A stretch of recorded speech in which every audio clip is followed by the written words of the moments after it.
नाम सुना है बस। सूर्यकांत त्रिपाठी निराला का जन्म बंगाल के महिषादल में सन 1899 में हुआ था।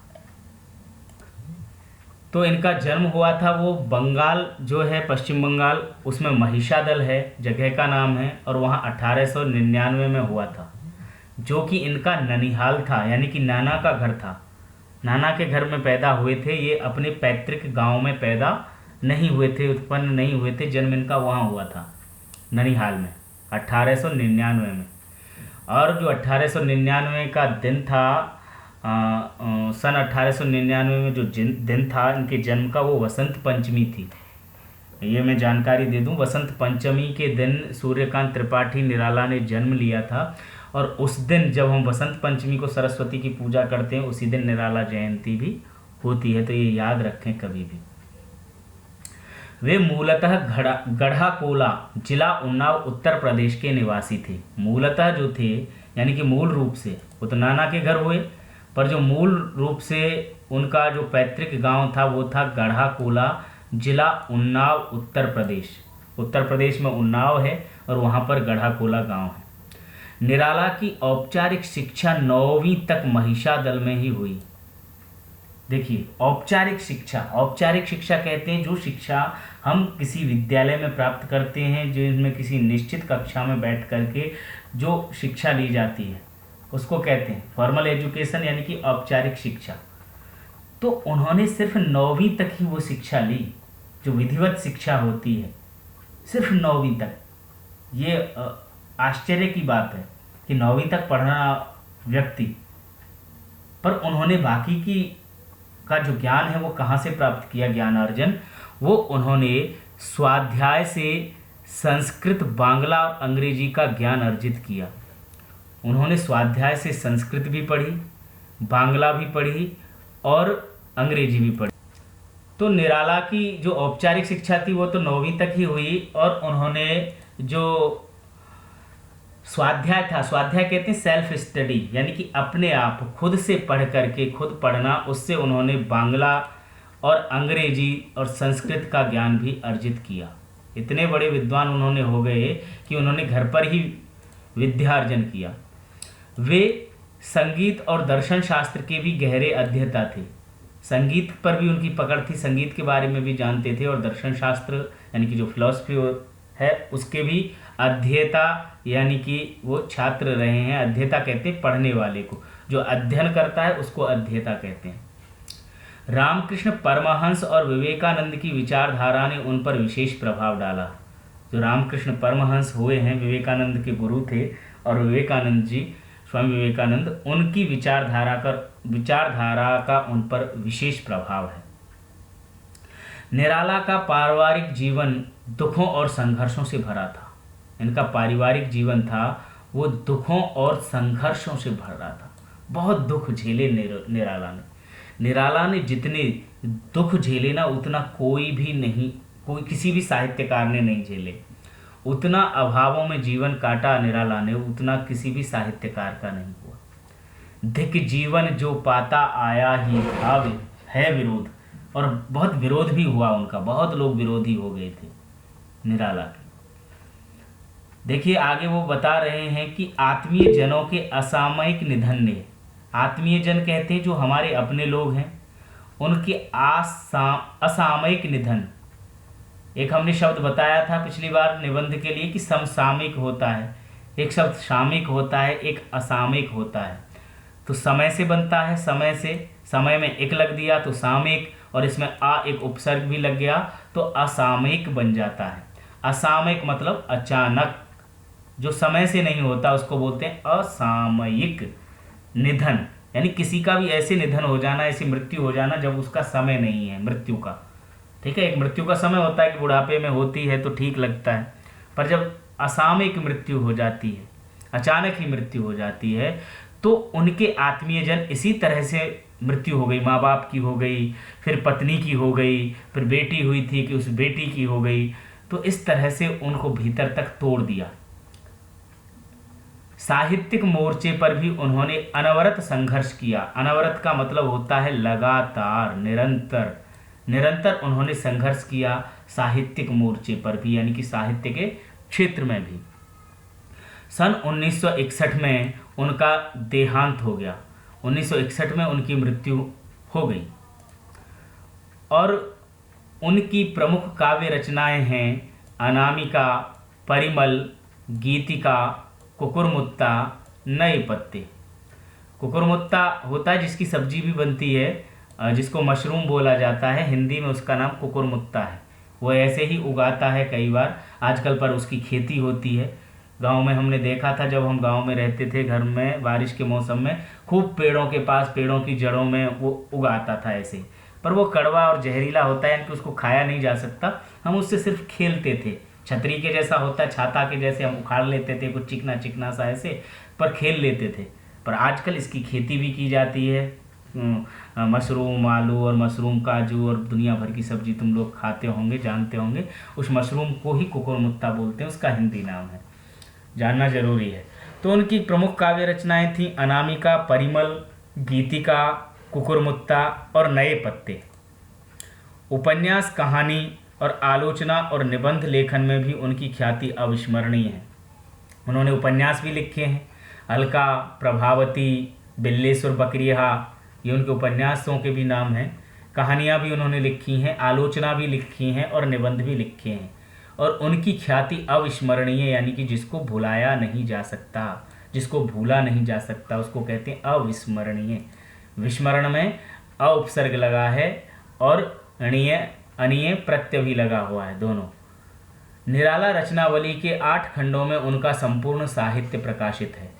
पूरा अगर साहित्य पढ़ना है सूर्यकांत त्रिपाठी निराला को, तो उनकी जो रचनावली है वो पूरे 8 खंडों में प्रकाशित है। एक और मैं यहाँ पर एक जरूरी चीज़ बताना भूल गया, निराला का जो नाम था वो, उनको उपनाम था, वो महाप्राण नाम से जाना जाता है, महाप्राण। कभी भी जो बच्चों का हिंदी साहित्य में कभी रुचि रहेगी या जानने पढ़ने की कोशिश करेंगे, तो महाप्राण नाम से किसे जाना जाता है, वो सूर्यकांत त्रिपाठी निराला को कहा जाता है। जैसे हमने कैदी और कोकिला पढ़ा था माखनलाल चतुर्वेदी की, उसमें माखनलाल चतुर्वेदी का उपनाम था एक भारतीय आत्मा, तो वैसे ही सूर्यकांत त्रिपाठी निराला का उपनाम, ये निराला तो है ही, उपनाम तो निराला है, पर उन्होंने महाप्राण नाम से जाना जाता है। तो ये जानकारी तुम्हारे लिए। और अब जो निराला की रचनाएं हैं उनमें क्या है, इसके बारे में थोड़ी बात करते हैं। निराला विस्तृत सरोकारों के कवि हैं। सरोकार कहते हैं संबंध। निराला जो हैं वो विस्तृत संबंधों के कवि हैं कि क्या संबंध किसके साथ कैसे होने चाहिए। दार्शनिकता, विद्रोह, क्रांति, प्रेम की तरलता और प्रकृति का विराट तथा उदात्त चित्र उनकी रचनाओं में उपस्थित है। प्रकृति का विराट रूप और उदात्त, उदात्त कहते हैं कि बड़ा भव्य, बड़ा सुंदर, उससे बड़ा कुछ नहीं हो सकता, तो ऐसा चित्र उनकी रचनाओं में उपस्थित है। उनके विद्रोही स्वभाव के कारण, या उनके विद्रोही स्वभाव ने कविता के भाव जगत और शिल्प जगत में नए प्रयोगों को संभव किया है। भाव जगत और शिल्प जगत, इसकी एक आध दो बार मैं चर्चा कर चुका हूँ। भाव जगत और शिल्प जगत, यहाँ पर 2 शब्द आए हैं। भाव तो होता है जो हम शब्दों का अर्थ निकालते हैं, शब्दों के अर्थों से जो भाव पता चलता है कि भाव क्या है। कविता में 2 चीज़ें मुख्य रूप से होती हैं, एक तो कविता का भाव होता है और एक उसकी बनावट होती है, ठीक है ना। तो भाव यानी कि जो अर्थ है उसका, उसको भाव कहते हैं, कविता में क्या भाव आ रहा है निकल करके। और शिल्प कहते हैं उसकी बनावट, ठीक है ना। शिल्पकार शब्द भी सुना होगा, वो शिल्प होता है, यानी कि उसमें अलंकार क्या हैं, उसमें रस कौन सा है, उसमें कैसे शब्दों का प्रयोग किया गया है, तत्सम है, तद्भव है, उसको बोलते हैं शिल्प। तो यहाँ पर वो कह रहे हैं कि उनकी कविता में भाव जगत और शिल्प जगत में नए प्रयोगों को संभव किया। उन्होंने नए प्रयोग भी संभव किए, नए प्रयोग किए कविता में, क्योंकि उन्होंने मुक्त छंद की शुरुआत भी की। यानी कि एक तो छंद की कविता होती है, आगे शायद इसमें लिखा भी है कि छायावादी रचनाकारों में उन्होंने सबसे पहले मुक्त छंद का प्रयोग किया। ये जो तो सबसे पहले जो मुक्त छंद का प्रयोग किया था वो निराला ने किया था छायावादी रचनाकारों में। हम पहले भी बता चुके हैं, 9वीं कक्षा में भी पढ़ाया होगा, क्योंकि ये छायावाद शब्द बार बार आता है। छायावाद के 4 स्तंभ प्रमुख रूप से माने जाते हैं, और जो 4 कवि थे छायावाद के, उनमें जयशंकर प्रसाद, और दूसरा हम मान सकते हैं महादेवी वर्मा, तीसरा सुमित्रानंदन पंत, और चौथा सूर्यकांत त्रिपाठी निराला। ये 4 हैं, इनका क्रम कोई सा भी हम ले सकते हैं। इन चारों कवियों को छायावाद का स्तंभ कहा जाता है, यानी कि वही, इन पर ही पूरा छायावाद है, जितनी कविताएं रचनाएं इन्होंने लिखी। तो ये बताया गया है कि छायावादी रचनाकारों में उन्होंने सबसे पहले मुक्त छंद का भी प्रयोग किया।